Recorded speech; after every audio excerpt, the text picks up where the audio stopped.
Parlant de revisiter certains stéréotypes, peut-être, Corey, depuis que tu es ici, tu nous as permis de déboulonner des stéréotypes, des idées préconçues par rapport à l'Alberta. Et là, aujourd'hui, on va parler de ce qui est pour certains un mythe étonnant et pour d'autres une grande source de fierté albertaine, le fait qu'il n'y a pas de rats dans ta province. Aucun rat.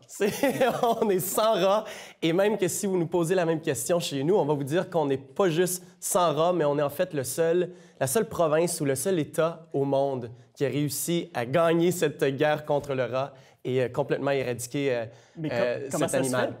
Bien, ça a commencé dans les années 50. Puis ça a pris tout ce temps-là pour que le rat, qui n'est pas un animal de l'Amérique du Nord, de se rendre des ports de l'Est jusqu'en Alberta. Donc, c'est de la faute à Pascal. C'est de la faute à Pascal puis de chez eux que le rat, éventuellement, s'est rendu en Alberta dans les années 50. Et c'est à ce moment-là, on avait un gouvernement provincial Crédit social qui était très, très proche à l'agriculture et aux fermiers et a vu qu'il allait avoir un impact sur les fermes, justement, de l'Alberta. À ce moment-là, il a décidé de se lancer dans cette guerre contre le rat. Mais vous savez, l'Alberta est un peu naturellement protégé contre le rat parce qu'on a les montagnes d'un côté, on a des forêts denses dans le nord, puis on a les Badlands dans le sud, qui est un territoire un peu désertique. Donc, c'est vraiment la faute de Pascal et la faute de la Saskatchewan, qui est notre seule porte ouverte au rat. On y reviendra, mais là, tu dis donc que ce grand plan, ça a fonctionné. Ça a fonctionné, mais ça s'est pas fait du jour au lendemain. Ça a commencé dans les années 50. Il y a quand même un investissement important qui a été fait à ce moment-là. Ça a pris environ une dizaine d'années avant de voir un grand déclin dans le nombre de rats ou d'infestations de rats dans la province. Et c'est à l'an 2000, finalement, que la province s'est déclarée officiellement sans rats. Mais là, est-ce que c'est réaliste? Là? Je veux dire, il y a des camions, il y a des trains qui rentrent dans la province. Est-ce que c'est vrai qu'il y a zéro rat? Je pense que c'est impossible de dire qu'on a zéro rat. Merci. Mais je peux probablement les compter sur mes doigts et mes orteils.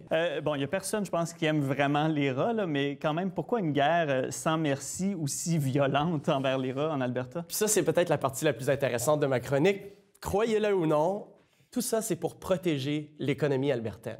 Parce que dans les années 50, toute l'exploitation pétrolière qu'on voit en Alberta aujourd'hui ne faisait à peine que commencer dans les années 50. Donc, ça ne faisait pas encore partie majeure de l'économie albertaine. Qu'est-ce que c'était? C'était l'agriculture. Et les fermiers faisaient tout ce qu'ils pouvaient pour se protéger contre les animaux comme les rats qui peuvent endommager leurs fermes.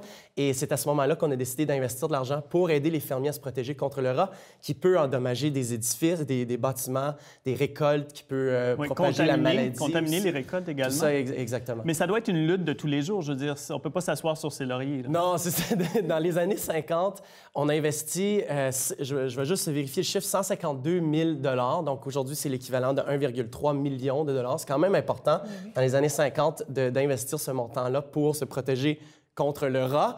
Mais c'est un investissement de cette façon-là qu'on le voit et ça se fait à tous les ans depuis ce temps-là. On a même créé un sous-département du département de l'agriculture qui est composé de 8 inspecteurs qui se promènent tout le long de la frontière ou presque de la Saskatchewan et l'Alberta pour protéger la province de l'arrivée des rats. Donc, si on prend la frontière avec la Saskatchewan, de la frontière des États-Unis jusqu'à peu près la région de Cold Lake, qui est là où commencent les forêts denses, c'est une longueur d'à peu près 700 km. Et de largeur, 29 km. Donc, il y a beaucoup de gens qui patrouillent ça? Par 29, il y a 8 personnes qui font toutes les fermes. C'est plus de 3000 fermes sur ce territoire-là, de façon continue. Toute l'année longue, se promènent de bâtiment en bâtiment avec des fusils de chasse et avec 10 tonnes de poison par année pour protéger justement la frontière. Et là, il y a même une ligne téléphonique pour dénoncer la présence de rats. Il y a un numéro, oui, il y a un hotline, je pense que c'est 310 RATS, 310 rats, où on peut appeler justement si on trouve des rats. En quelques secondes, Corey, on parlait de la Saskatchewan qui semble être la porte d'entrée donc de tous ces rats. Comment on réagit en Saskatchewan? Parce que vous les pointez du doigt pas mal. C'est pas vraiment de leur faute. Puis je pense qu'à Saskatchewan, ils voient un peu l'importance de cet investissement pour protéger les fermiers. Les fermiers eux-mêmes aimeraient voir leur gouvernement provincial investir autant dans cette lutte contre le rat. Mais déjà, la Saskatchewan se dit que 65 % de ces municipalités sont déjà sans rats. Et eux aussi investissent de plus en plus d'argent à chaque année et aimeraient être sans rats d'ici les 10 prochaines années. Wow. Donc là, ce sera la faute du Manitoba après ça. Ça va finir au Nouveau-Brunswick de toute façon.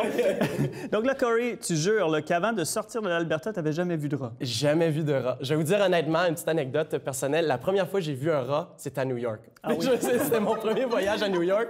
J'étais sur une plateforme de métro, puis j'ai vu passer sur le chemin de fer un rat. Je me suis dit, oh wow, j'étais comme tout excité. Là.